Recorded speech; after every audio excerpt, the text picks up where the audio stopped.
And this is why I have a unique outlook on life, because I've had these experiences that are not the norm in society in life. And so up until the age of about 8, I served over 300 funerals, which I got extremely comfortable around death, which is bizarre for an 8-year-old. Yeah. But from the age of 8, something crazy happened, something strange happened, and I became an unofficial grief counsellor. Adults used to sit next to me after the service, and they just used to pour the heart out. And maybe it's because I looked like the Milky Bar Kid or Tristram from George and Mildred, and I looked very nice and innocent. I don't know. But I just used to listen. Yeah. And they used to pour the heart out because they needed the release. And the priest was busy, and the undertakers had gone back to do their own thing. And so I used to sit there, and all I kept on hearing was, I wish I, or I wish they. And it was all about regret. It was all, oh, I wish they would have done what they wanted to do in life. You know, I wish I would have spoke to them more. I wish I would have made that phone call or did that last text. I wish I would have argued.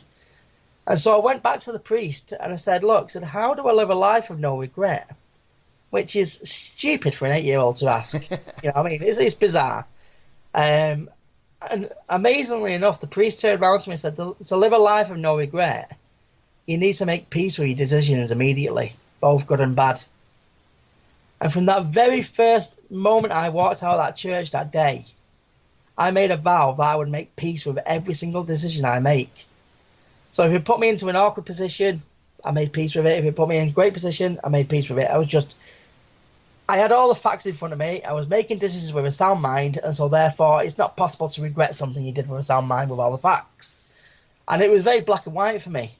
And so over time it forms a habit, and I just do this naturally now.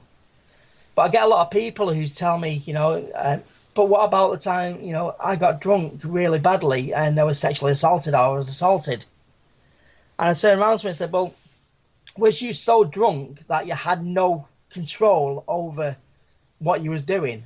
I said, I was paralytic. I said, well, how can you regret something that you had no sound mind of, that you had no control over? How could you possibly regret that? We could take the learning curve from it, maybe not drink again as badly as that. Mm-hmm. Forgive yourself for being in that situation, because I know that's been a massive hang-up for yourself. But you can't possibly regret something that you didn't have control or a sound mind over. Yeah. And when you start to take the emotion out of it and look at it as facts, it becomes so much easier to sort of instill in people. And I do this as a natural course of the day now. Whatever decision I make, I move on straight away. Yeah. And it's put me in a massively good place right throughout. And I've been in some situations, like I mentioned earlier, where I could have questioned my decision. Why the hell did I go jumping into that red light district to, beat up on that pimp? I have just gone to the police or done whatever. Make peace with your decision. You did it. It's gone. It's happened. Can't do anything about it. What you can do about it is what you're doing now. And the choice that you have now is what you've got control over. And so, living a life with no regret is just making peace with your decisions immediately. It's amazing what good things happen once you do that. Yeah, I can imagine. And the way, or the key to go about making peace with your decisions is to remove the emotion around it and to kind of accept it's happened, so it's happened. Time to exactly. We all make decisions either with a sound mind or not sound mind. And so if you make a decision with a sound mind, you can't regret it because it was sound mind. If you make a decision without a sound mind, how can you regret something you had no control over? And it is. I like that. Yeah. Excuse me. Yeah, I've never thought of it that way before, but no, you're right. If you made the decision with a sound mind, it was the right decision at the time, so there's nothing to regret. And if you made the decision from a position of an unsound mind, then it's not really your fault anyway, so there's nothing to regret. Wow, that is really neat. That is really neat, Dave. And that is why the average client stays with me for about a month. Yeah. Because whenever I get a new client, I always say to them, my job is to stop you from paying me as soon as possible. And these things are not rocket science. Not, a lot of people overcomplicate things because it keeps them in work. Yeah. I want to get through as many people, get them empowered, get them independent, where I'm still there in the background supporting them. Because, once people nail these things, it's so simple in the delivery. It's just the hard work is getting them to be open to that. Yes. Yeah. Yeah. I mean, once you've got them open to the idea that they could, make peace with their decisions, or they could forgive, it's a lot easier. You know what I mean? But yeah, it's simple stuff. It's not easy. It's just simple. And I think that is a great way of putting it. It's not easy, but it's simple. Yeah. Yeah. So that just leaves us with the middle step, embracing and releasing fear. How on earth do we go about doing that? Again, the acronym of false evidence appearing real. If you look back at your life and all the stuff that we've been fearful of in the years, the vast majority of it didn't even happen. Somebody in a networking group that I'm part of, one of the best 40 seconds I heard where they was telling about the business said, the number one fear for most people is public speaking. And I think number 3 was death. So that means there's more people out there who would rather be in the coffin than be on the altar delivering the eulogy. Yeah. It's crazy, isn't it? But that, when you look at the facts, people are more fearful of public speaking than they are death. It's just bizarre. It's crazy. Yeah. And my rule with fear is, have a bit of fun with it. Question facts. You can't argue with facts.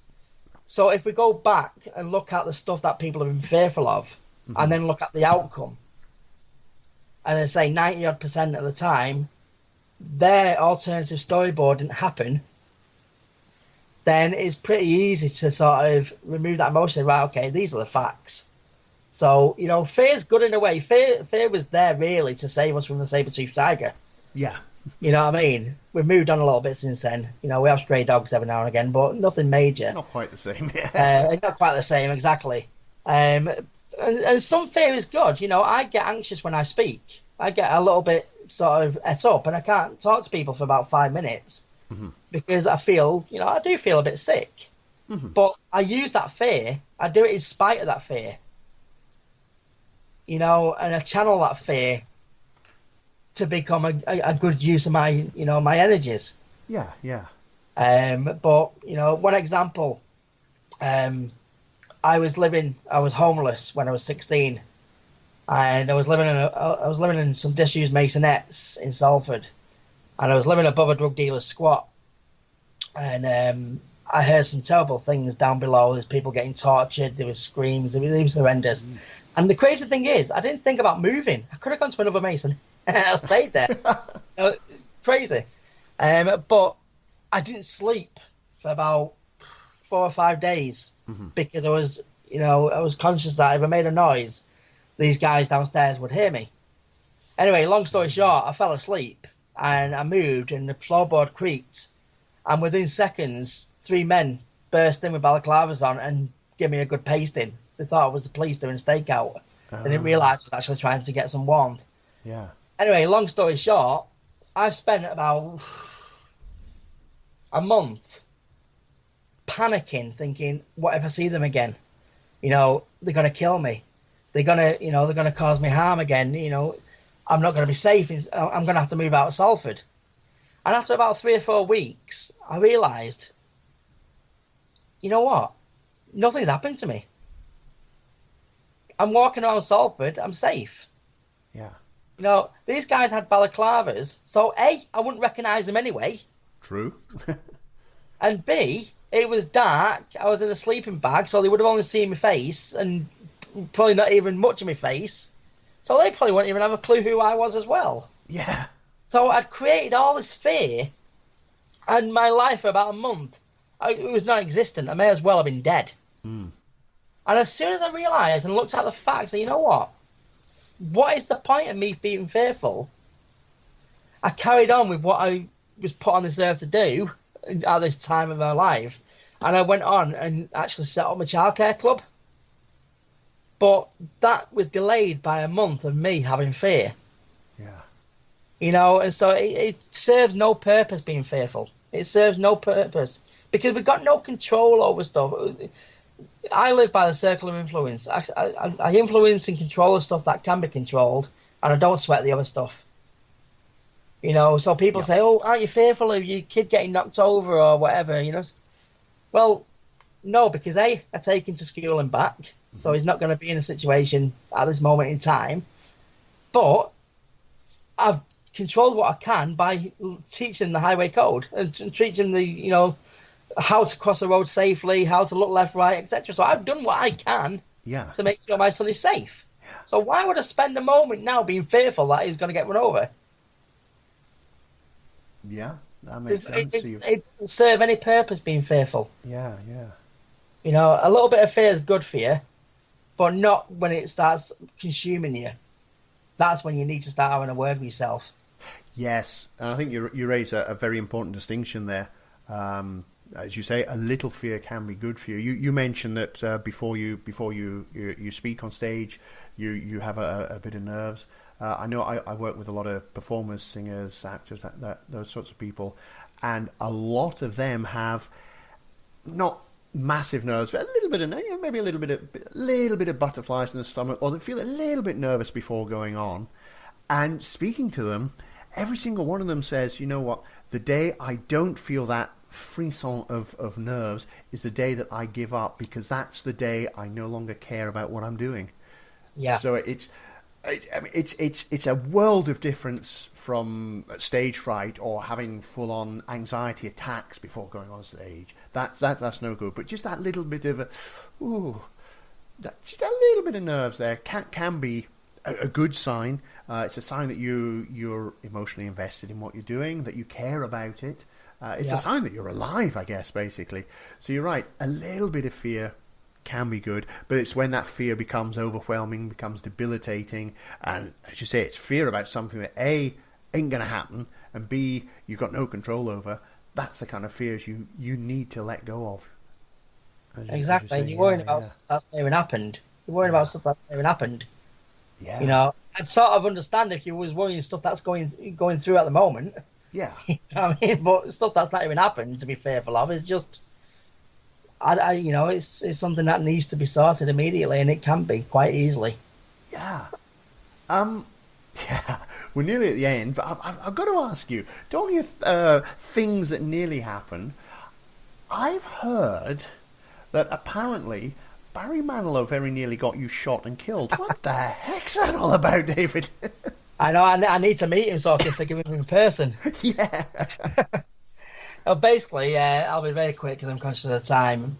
Basically, when I was working in Manchester, it was around the time ORDSALL, where I'm from, had the riots. Oh, yes. And the whole estate kicked off and there was fires and gunshots and God knows what. And so the council and the police issued a curfew. Mm-hmm. Anybody who was found after 9 o'clock out on the street were going to be arrested. Now, obviously, my shift started at like 11 o'clock at night. Now, I say I'm too intelligent for the basics, and so I set up for my shift one night, and I had my mountain bike, but I was dressed up all in black, and I had this sort of woolly hat, balaclava type thing, because it was November, it was freezing, and I was going on the bike. Now, with hindsight, that clearly made me look like a drug dealer. Yeah. And so I got out of ORDSALL onto Regent Road, and all of a sudden this police car came flying at me, thinking they'd got one of the main sort of dealers and, you know, instigators. Yeah. And when he saw me, he said, "Oh, Dave, it's you." And I knew some of the police anyway from the work I was doing. So what are you doing? He said, "I'm on my way to Manchester to work." And I had one of those old personal CD players on my belt. Oh, yes. And I said, "Oh, what are you listening to?" I said, "Oh, you won't know." He said, "You know, it's some rap artist type thing. You know, you won't. It's not for you." So let's have a listen. And tensions were so high, they took any opportunity to sort of have a laugh. And when they put their earphones into their ears, it was Barry Manilow's greatest hits, which is not, you know, I'm not ashamed. Anyway, that was it. He was onto the radio, and then 2 police cars came literally seconds later, and they was all taking the mickey out of me. You know, having a laugh. So the next day, I was going through ORDSALL on my bike, and I was going past the petrol station, which was actually labelled the the most dangerous petrol station in Europe in a